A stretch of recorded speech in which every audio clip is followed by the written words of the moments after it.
আসসালামু আলাইকুম ওয়া রাহমাতুল্লাহ। আজকের এই ভিডিওটি অনেক গুরুত্বপূর্ণ একটি ভিডিও, কারণ যদি আজকের এই ভিডিওটি আপনি দেখেন তাহলে অবশ্যই আপনি পবিত্র কুরআনুল হাকিম সহি শুদ্ধভাবে রিডিং পড়ার নিয়ম শিখতে পারবেন। তাই ভিডিওটি কেউ একটুও টানবেন না, সম্পূর্ণ ভিডিওটি দেখতে থাকুন। তার আগে ছোট্ট একটি রিকোয়েস্ট করব, আমার এই চ্যানেলটি সাবস্ক্রাইব করুন এবং যারা আমার পূর্বের সেই গুরুত্বপূর্ণ পর্বগুলো দেখেন নাই, আমি ডেসক্রিপশনে লিংক দিয়ে দিব, আপনি সেখান থেকে গিয়ে দেখে আসুন। তো চলুন আমরা ভিডিওটি শুরু করি। বিসমিল্লাহির রহমানির রহিম। ফা ইল্লাম অনেকেই আমরা এই নিয়মটা পড়তে পারি না, আমরা ফা ইন লাম পড়ি, ঠিক আছে। এখানে কিন্তু হামজা এই লামের সাথে লাগবে, এই নুন সাকিনটা বাদ যাবে, কারণ সাকিনওয়ালা হরফের পরে তাজদিদওয়ালা হরফ থাকলে ওই জায়গার মধ্যে আমরা সাকিনওয়ালা হরফটিকে বাদ দিব। তাহলে কিভাবে পড়ব? ফা ইল্লাম। কিভাবে পড়ব? ফা ইল্লাম। এরপরে তাফ আলু এই লামের মধ্যে এক আলিফ টান দিব, পেশের পরে ওয়াও সাকিন থাকলে এক আলিফ টানতে হয়, এজন্য লামের মধ্যে এক আলিফ টান দিব। অনেকেই এখন বলবেন যে হুজুর এই আলিফটা কি জন্য লেখা হয়? এই আলিফটা পড়ার সময় আসবে না, শুধুমাত্র লেখার সময়ে আসবে, কারণ এই আলিফটা আরবি বহুবচন বোঝানোর জন্য এই আলিফটাকে লেখা হয়েছে। তাহলে কিভাবে পড়ব? ফা ইল্লাম তাফ আলু। হ্যাঁ, কিভাবে পড়ব? ফা ইল্লাম তাফ আলু। এরপরে ওয়ালাং এই নুন সাকিনটা নাকের বাঁশি দ্বারা গুনাহ করব। অনেকেই আমরা এই নুন সাকিনগুলো সহি শুদ্ধভাবে না পড়ার কারণে পবিত্র কুরআনুল হাকিম পড়াটা সহি শুদ্ধ হয় না। তাই আজকের এই ভিডিওটি আপনি শেষ অবধি যদি দেখেন তাহলে অবশ্যই আমি আপনাকে এই নুন সাকিনটা শিখিয়ে দিব যে কখন গুনাহ করবেন এবং কখন স্পষ্ট করে পড়বেন। তাই ভিডিওটি শেষ অবধি ধৈর্য সহকারে দেখতে থাকুন। তাহলে ওয়ালাং, এরপরে তাফ আলু। হ্যাঁ, ওয়ালাং তাফ আলু ফাত্তাকুন। দেখুন এখানে কিন্তু ওয়াওটা বাদ যাবে, এই দোনো আলিফও বাদ যাবে, এরপরে লামটাও বাদ যাবে। কফ লাগবে সোজা এই নুনের সাথে, কারণ নুনের উপর তাজদিদ আছে, এজন্য আমরা কফকে নুনের সাথে লাগাবো। কিভাবে পড়ব? ফাত্তাকুন নারল্লাতি। এই নুনের মধ্যে গুনাহ করব, কারণ মিম এবং নুনের উপর এরকম তাজদিদ থাকলে সেখানে গুনাহ করা ওয়াজিব হয়ে যায়। অবশ্যই আপনি যদি এই নিয়মগুলো এই জায়গার মধ্যে শিখতে পারেন তাহলে পুরো কুরআনুল হাকিমের মধ্যে আপনাকে আর সেই নিয়মটি শিখতে হবে না। তাহলে কিভাবে পড়ব? ফাত্তাকুন নারল্লাতি, এই যে জেরের পরে ইয়া সাকিন, তাহলে ফাত্তাকুন নারল্লাতি। এরপরে ওয়াকুদুহান নাসু, ওয়াকুদুহান নাসু ওয়াল হিজারতু, ওয়াল হিজারতু। এখন আয়াতের মাঝখানে অনেক সময় কুরআনুল হাকিম পড়ার সময় আমরা আয়াতের মাঝে এরকম ছোট্ট হরফগুলো দেখি, অর্থাৎ জিম মিম ত লাম এরকম কিছু হরফ দেখি। এই হরফগুলো দিয়ে আমাদেরকে কমা বোঝাচ্ছে। আমরা যদি চাই এগুলোর মধ্যে ওয়াকফ করতে পারবো, আর যদি না চাই আমরা মিলিয়েও পড়তে পারবো। হ্যাঁ, এখন যদি আমরা ওয়াকফ করি তাহলে ওয়াকফের যেই সমস্ত নিয়মকানুনগুলো আছে সেগুলো আমাদেরকে মেনে ওয়াকফ করতে হবে। তাহলে ওয়াকফের একটি নিয়ম হলো ওয়াকফের শেষ হরফের মধ্যে যদি এরকম গোল তা থাকে তাহলে ওই তাটাকে আমাদের হা বানিয়ে দিতে হয়। তাহলে এখানে ওয়াকফ করলে এই তাটাকে হা বানিয়ে দিব। কিভাবে পড়ব? ওয়াল হিজারহ। হ্যাঁ, কিভাবে পড়ব? ওয়াল হিজারহ, এরকমভাবে শিখব। আপনারা অবশ্যই নিয়মটা স্মরণ রাখবেন। ওয়াকফের সময় যদি এরকম গোলতা থাকে তাহলে ওই তাটাকে হা বানিয়ে দিতে হবে। এটা পুরো কুরআনুল হাকিমের মধ্যে যেখানেই দেখবেন সেখানে এই নিয়মটা আপনি সেট করতে পারবেন। তাহলে ওয়াল হিজার এরকমভাবে শিখব। এরপরে উইদ্দাত, এটা হামজা এটা আইন, উইদ্দাত লিল কাফিরিনা। এখন এই গোল চিহ্নটার নাম হলো ওয়াকফ। যদি ওয়াকফ করি তাহলে নুনের উপর জবরকে বাদ দিয়ে এই শব্দটির মধ্যে 3 আলিফ টান দিব, কারণ মদের হরফের পরের হরফে ওয়াকফ হলে মদের হরফের পরের হরফে ওয়াকফ হলে সেখানে 3 আলিফ টানতে হয়। কিভাবে পড়ব? লিল কাফিরিন, এরকমভাবে শিখব। এবার আপনি এই শুরু থেকে আমার সাথে একবার পড়বেন, অবশ্যই মুখে মুখে পড়ার চেষ্টা করবেন, তাহলে এই সবকটি আপনার এখানেই শিখা হয়ে যাবে। ফাইল্লাম, বলুন তাফআলু ওয়ালান তাফআলু। এরপরে ফাত্তাকুন নারাল্লাতি, এরপরে ওয়াকুদু হান্নাসু ওয়াল হিজারহ, এরকমভাবে শিখব। এরপরে উইদ্দাত লিল কাফিরিন, হ্যাঁ এরকমভাবে পড়ব। এবার আমি এখান থেকে এ পর্যন্ত একবার রিভিশন দিব, আর আপনি শুধু মনোযোগ সহকারে শুনবেন, এবং এই আয়াতের মধ্যে যদি কোনো ভুল হয়ে থাকে আপনার, তাহলে আপনি সেটিকে সংশোধন করে নেবেন। তাহলে কিভাবে পড়ব? ফাইল্লাম তাফআলু ওয়ালান তাফআলু ফাত্তাকুন নারাল্লাতি ওয়াকুদুহান নাসু ওয়াল হিজারহ। এরপরে উইদ্দাত লিল কাফিরিন, এরকমভাবে শিখব। এরপরে ওয়াবাশশিরিল, কিভাবে পড়ব? ওয়াবাশশিরিল, এই আলিফটাকে বাদ দিব। হ্যাঁ বলুন ওয়াবাশশিরিল লাযিনা, জালের মধ্যে এক আলিফ টান। আমি পূর্বে বলছিলাম যে জেরের পরে ইয়া সাকিন থাকলে এক আলিফ টানতে হয়। এই নিয়মটা যদি এখানে শিখতে পারেন, পুরো কোরআনুল হাকিমের মধ্যে আপনাকে আর এই নিয়মটি শিখতে হবে না। তাহলে কিভাবে পড়ব? ওয়াবাশশিরিল্লাযিনা আমানু, এটা হামজায়ের মধ্যে টান দিব। আমানু, কিভাবে পড়ব?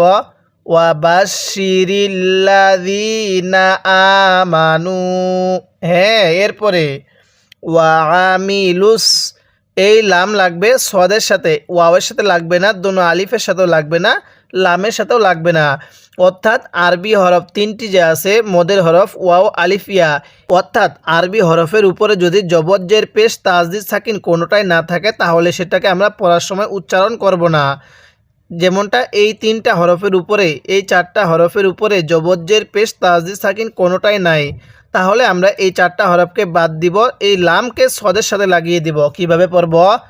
ওয়াআমিলুস, আইনটা পড়ার সময় গলার মধ্যে হালকা চাপ দিলে আইনটা সহি শুদ্ধ উচ্চারণ হবে। হ্যাঁ, ওয়াআমিলুস সলিহাতি। একটা জিনিস স্মরণ রাখবেন, যে হরফের উপরে এরকম খাড়া চিহ্ন দেখব, ওই হরফটা আমরা এক আলিফ টেনে পড়ব।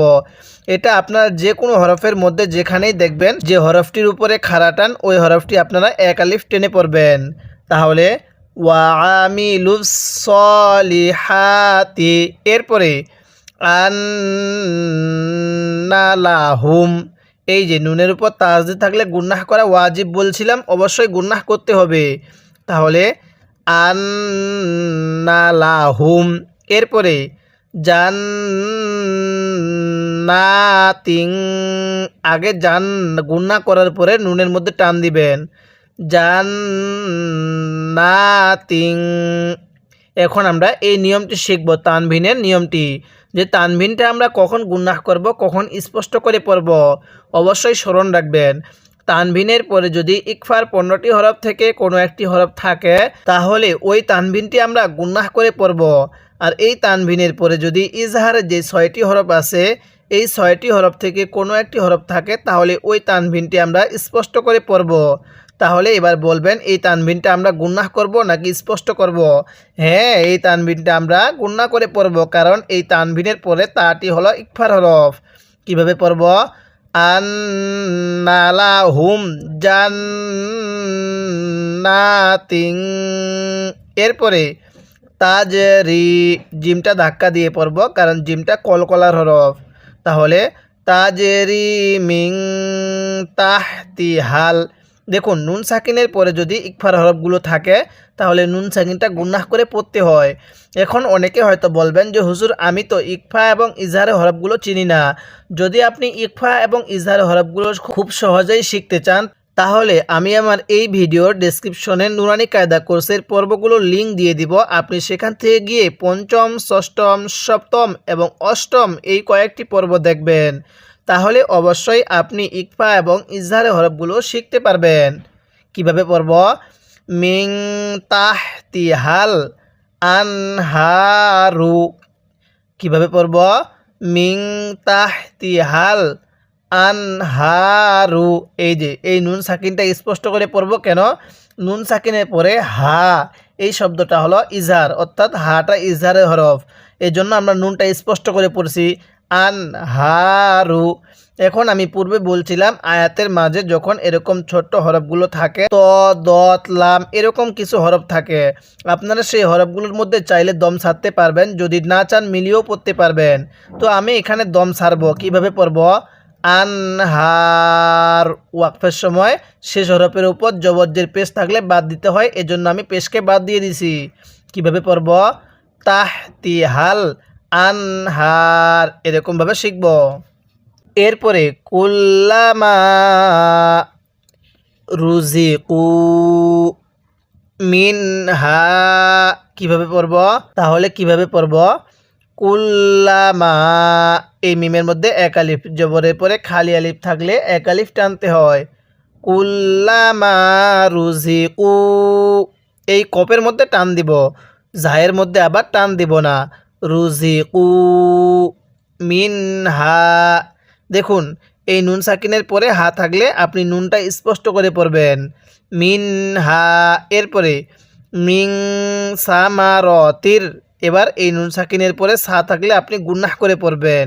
তাহলে মিং সামারতির রিজকন। রিজকন। এখন যদি আমি এখানে ওয়াকফ করি তাহলে কিভাবে পড়ব? আমি গত পর্বের মধ্যে একটি নিয়ম বলছিলাম, দুই জবরের পরে খালি আলিফ থাকলে ওই জায়গার মধ্যে আমরা একটি জবরকে বাদ দিয়ে আরেকটি জবরে এক আলিফ টেনে পড়তে হবে, শুধুমাত্র আরেকটি জবরে এক আলিফ টেনে পড়ব শুধুমাত্র ওয়াকফের সময়ে। তো এখানে দুই জবরের পরে খালি আলিফ দেখতেছি, এখন যদি ওয়াকফ করি তাহলে কিভাবে পড়ব? রিজক। কিভাবে শিখব? রিজক। এরকমভাবে পড়ব। তাহলে কুল্লামা রুজিকু মিনহা মিং সামারতির রিজক। এরকমভাবে শিখব। এরপরে কলু। কিভাবে শিখব? কলু। অনেকেই আমরা যেই ভুলটা করি এখানে অনেকেই কালু পড়ি, ঠিক আছে, কফ আলিফ জবর কা পড়ি। যদি কফ আলিফ জবর কা পড়ি তাহলে কিন্তু আমাদের পড়াটা সহি শুদ্ধ হবে না। তাহলে কিভাবে পড়ব? কলু। এরপরে হাযাল্লাযী। এই হাটা উচ্চারণের সময় গলার মধ্যে একটু আওয়াজ করব। হাযাল্লাযী। তাহলে কলু হাযাল্লাযী। এরপরে রুজিকনা। কিভাবে শিখব? রুজিকনা মিং ক্বাবলু। মিং ক্বাবলু। তো আমি এই জায়গার মধ্যে ওয়াকফ করব না, মিলিয়ে পড়ব। আপনাকে শেখানোর জন্য আমি এখানে মিলিয়ে পড়ব। তাহলে এরপরে ওয়া উতু বিহি। হামজায়ের মধ্যে টান দিব না, তায়ের মধ্যে এক আলিফ টান দিব। ওয়া উতু বিহি মুতাশাবিহান। কিভাবে পড়ব? কিভাবে পড়ব? মুতাশাবিহান। এখন যদি আমি এখানে ওয়াকফ করি তাহলে কিভাবে পড়ব? এবার এই মুহূর্তে যারা আমার এই ভিডিওটি দেখতেছেন তারা বলবেন, হ্যাঁ আমরা এখানে এক জবরকে বাদ দিয়ে আরেক জবরে এক আলিফ টেনে পড়ব। কিভাবে পড়ব? মুতাশাবিহা। এরকমভাবে পড়ব। তাহলে ওয়া উতু বিহি মুতাশাবিহা। এরকমভাবে পড়ব। আমি কিন্তু আপনাকে এভাবে পুরো ১ নং পারাটা বানান করে ভেঙ্গে ভেঙ্গে শব্দে শব্দে উচ্চারণ করে শেখাবো। যদি আপনি এই একটি পারা এভাবে শিখতে পারেন তাহলে অবশ্যই আপনি পুরো কোরআনুল হাকিমটাই সহি শুদ্ধভাবে রিডিং পড়া শিখতে পারবেন। তাই অবশ্যই আপনি আমার এই চ্যানেলটি সাবস্ক্রাইব করবেন এবং এই ভিডিওতে একটি লাইক দিয়ে দিবেন, যাতে করে এই ভিডিওটি আরও মানুষের কাছে পৌঁছে যায়। এরপরে ওয়ালাহুম ফিহা ভাবে পড়ব ওয়ালাহুম ফিহা আজওয়াজুম, জিমকে মিমের সাথে লাগাবো, তাহলে আজওয়াজুম মুতাহহারাতুন। কিভাবে পড়ব মুতাহহারাতুন। অনেকেই মুতাহারা পড়ি, ঠিক আছে, মুতাহারা পড়ি। যদি এরকমভাবে আমরা কোরআনুল হাকিম পড়ি তাহলে কিন্তু পড়াটা সহি শুদ্ধ হবে না। আর আমি যেভাবে পড়াবো আপনি সেভাবেই পড়ার চেষ্টা করবেন, তাহলে ইনশাল্লাহ আপনার পড়াটা অতি অল্প সময়ে সহি শুদ্ধ হয়ে যাবে। তাহলে এই শব্দটা আমরা কিভাবে পড়ব মুতাহহারহ। ওয়াকফের সময় এই তাটাকে হা বানিয়ে দিতে বলছিলাম, এই জন্য আমরা ওয়াকফ করলে তাটাকে হা বানিয়ে দিব। কিভাবে পড়ব মুতাহহারহ, এরকমভাবে পড়ব। এরপরে ওয়াহুম ফিহা, কিভাবে পড়ব ওয়াহুম ফিহা খালিদুনা। এখন যদি আমরা এখানে ওয়াকফ করি তাহলে কিন্তু শেষ হরফের উপরের জবরটিকে বাদ দিয়ে দিব। তাহলে কিভাবে পড়ব খালিদুন, এরকমভাবে শিখব। অনেকেই আমরা একটা ভুল করে থাকি, আমরা খ খারা জবর খা পড়ি। যদি খ খারা জবর খা পড়ি তাহলে কিন্তু পড়াটা সহি শুদ্ধ হবে না। কিভাবে পড়তে হবে খালিদুন, এরকমভাবে পড়ব। তাহলে এবার এই লাইনের শুরু থেকে আমার সাথে সাথে আপনিও পড়বেন, অবশ্যই মুখে মুখে পড়ার চেষ্টা করবেন। বলুন ওয়াবাশিরিল, হ্যাঁ পড়ুন ওয়াবাশিরিল লাযিনা।